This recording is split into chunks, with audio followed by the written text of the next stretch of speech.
Let's talk, ladies and gentlemen. Today is December the 10th, 2019. And we're going to be talking about WWE's Monday Night Raw because we found a heel turn and 3 matches for TLC. 3 matches that's happening at TLC. But, ladies and gentlemen, to start off with TLC, we're going to have a tables match with Rusev versus Bobby Lashley. They were doing their divorce contract. Lana and Rusev talking about it was like a contract signing, but it was for a divorce.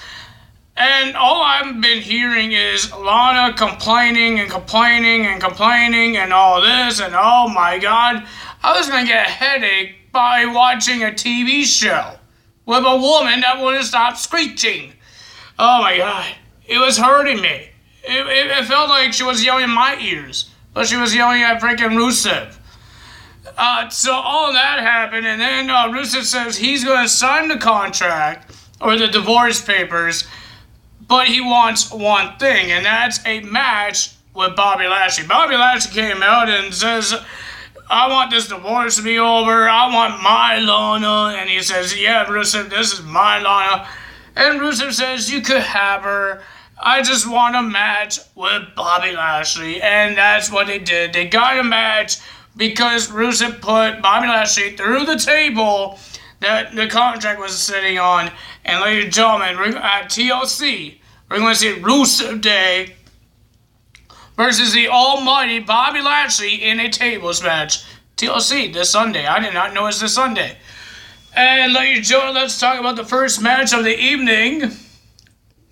First match of the evening, I don't know why I have pictures up. We have the Viking Raiders had an open challenge for the Raw Tag Team titles. I'm surprised it's not jobbers this time. But they were, to accept the match was the Street Profits accepting the match. It was a pretty decent match, pretty good. I like the Street Profits, but the winner of that match and still your Raw Tag Team champions, the Viking Raiders. And they had some respect with the Street Profits. So let's talk about AOP. There was no match for AOP or Kevin Owens or Seth Rollins. So let's talk about AOP. So we had Kevin Owens coming out, and he talked to Seth Rollins, and Seth Rollins came out, and he wanted he wanted to fight with AOP. And then Kevin Owens came out, and he talked to Seth Rollins. He says, when are the AOPs going to come to beat me up?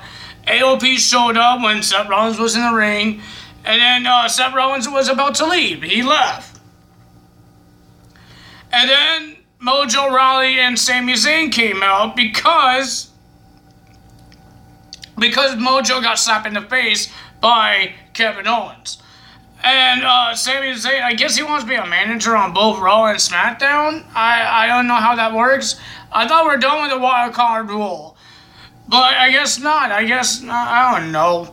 But ladies and gentlemen, then Mojo says, because Ray gave Kevin Owens his lead pipe that he beat up Brock Lesnar with, Kevin Owens has it, and Mojo says, any guy is strong with a weapon in their hand.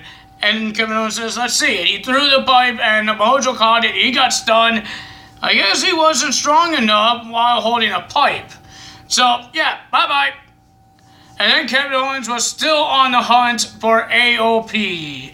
And he was in the hunt, and then he saw the van because some guy that was working with WWE, he says the van is there. He destroyed the van, and then he could open the van, the back of the van, and we saw a person looking back towards outside of the van, and Kevin Owens was about to take him, and then AOP attacked him. They don't want him to be on mask or on hooded, things like that, and they beat up Kevin Owens, and then they said something in their own language, and then the guy in the van turned around, took off his hood, and it was Seth Rollins. Seth Rollins and AOP are a faction now. Ladies and gentlemen, we saw the curb stomp onto Kevin Owens onto the concrete. And then Seth Rollins came out, and he talked about why he's teaming up with AOP now. Because the fans are booing him and he does not know what else to do, so he's going to team up with AOP. I guess he's the leader of AOP now. What's going to happen? Seth Rollins turned heel. He's a bad guy now. That's the main thing on this whole show, mostly. And then let's talk about matches here. We have Aleister Black will be versing Akira Tozawa. Speaking of TLC, we're going to see Aleister Black go one-on-one with Buddy Murphy at TLC. But this match was a pretty decent match. I like these guys because it's not big guy versus small guy or big guy versus big guy. It was actually a pretty decent match with Tozawa and Aleister Black. Tozawa was about to do a suicide dive outside the ring, but he got caught with a knee to the face from Aleister Black. And ladies and gentlemen, then the Black Mass happened. Aleister Black wins that match. He needs some momentum for WWE's TLC this Sunday. And then we had Humberto Carrillo versus Andrade because Humberto was getting interviewed, and then Zelina Vega came out of nowhere and started yelling in Spanish, and we just heard a lot of Spanish. Even Charlie Caruso, I forgot her name is, but she even said, "What just happened?" So there's a match between Andrade and Humberto. Zelina Vega went on top of the apron, and then she got whacked in the head and got pushed up the dang apron to the floor. And then Humberto did a roll-up. 1, 2, 3. Humberto Carrillo wins the match. Then we had Buddy Murphy versus Zack Ryder. Zack Ryder had some upper hand. And Kurt Hawkins got punched in the face. But the winner of that match was Buddy Murphy. Then we had Asuka and Kairi Sane versus Becky Lynch in a handicap match. It was a pretty decent match. It was a pretty long match. But the winner of that match was Becky Lynch because of disqualification, because Asuka hit Becky with a chair because they couldn't put her down, like anything.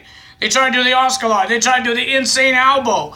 But Asuka hit Becky with a chair, and they put Becky through a table with the insane elbow. And in the hospital or trainer's office, she was getting looked at, put some ice on her shoulder, and Charlotte Flair says how it went, because Charlotte Flair wanted to be a tag team and verse the Kabuki Warriors. She left, and she was walking, and then Kabuki Warriors attacked Charlotte Flair. Charlotte Flair got the same thing. She got tested out to put ice on her shoulder. Asuka and Kairi Sane challenged Charlotte Flair to a match at TLC in a TLC match, and they accepted. Who's they? I meant Becky Lynch and Charlotte Flair will go for the tag team titles at TLC in a tables, ladders, and chairs match. Then we have Eric Rowan versus a jobber. Well, the jobber, he wasn't really smart. He wasn't very good. He wasn't very smart. Because the bell rang and he went outside the ring and he grabbed the cage of Rowan's and ran up the ramp and he dropped it there. And then he ran through the fans and went back in the ring to try to get a count out. Because Rowan was so worried and he's talking to the cage, and then he just beats the living hell of this jobber. Poor this jobber, man. Even he couldn't pin him. He won by knockout. Rowan won by knockout. So he did like 3 or 4 iron claw move that he does. Oh my god. And then, ladies and gentlemen, we had our main event for the United States Championship. Rey Mysterio versus AJ Styles. Pretty decent match, pretty good. But ladies and gentlemen, the Viper came out to slide in the ring and wink at AJ Styles because AJ was about to win with the Styles Clash. Randy came in, did a wink. He went out. He did not get disqualified. And Rey Mysterio got the win. And he with the roll up and 1, 2, 3. And still, your United States champion, Rey Mysterio. So, ladies and gentlemen, if you guys enjoyed this video, hit the like button, leave a comment below, hit that subscribe button, hit that notification bell, and I will see you guys tomorrow for Impact Wrestling. Definitely Impact Wrestling. We didn't do it for 2 weeks. Now we're going to do it this time because I got nothing else to make on Wednesday. So, ladies and gentlemen, that's all for me today. Tyler is out. Bye-bye.